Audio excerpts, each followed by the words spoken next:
Autumn has arrived and the winds of change are in the air. Is it pumpkin spice latte season? I'm afraid this year it also seems to be lawsuit season.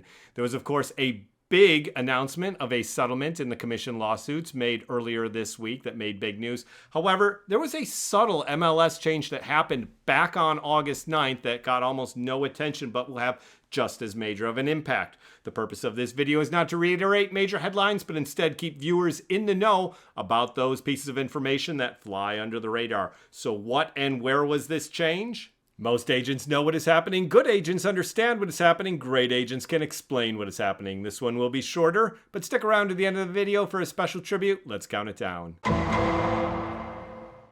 Again, for background on the Merrill and Burnett versus NAR cases, please see my prior videos in the series, linked above and appearing at the end if you're watching on YouTube.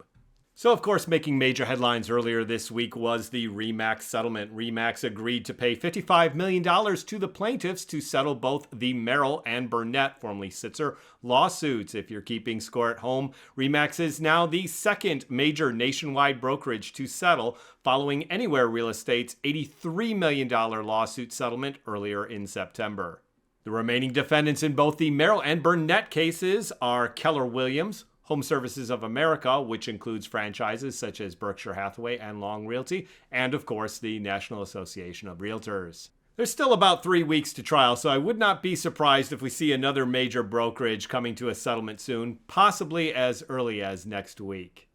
But something subtle yet important happened back on August 9th in one of the nation's largest metropolitan areas, which got almost no attention, certainly not on a nationwide basis. Bright MLS serves all of Maryland, Washington, D.C., Delaware, Northern Virginia, the West Virginia Panhandle, southeastern Pennsylvania, and southwestern New Jersey, the Philadelphia, Baltimore, and Washington, D.C. metro corridor. Without much fanfare, they announced that effective August 9th, they would allow a listing to put $0 as the offered commission to a buying agent. Previously, the prior minimum was 1 cent. Now, 1 cent is essentially nothing, but from a legal standpoint, it is still a requirement from the seller to pay something to a buying agent in the form of a commission. So, in anticipation of changes hitting the industry, Bright MLS made clear cooperation between a selling broker and a buying broker effectively optional. Seeing the changes that had already taken place in Northwest MLS in the Seattle area, and the media attention to the lawsuit just to their north in Massachusetts for MLS PIN, they easily read the tea leaves and decided to take action in advance. Again, this is a subtle change from 1 cent to 0 and without substantial broadcasting of the announcement. I myself didn't learn about it until just earlier this week from a broker in Baltimore. However, this is now the third MLS to update their policy of clear cooperation to be essentially optional, joining Northwest MLS in Washington State and soon to be MLS PIN in Massachusetts.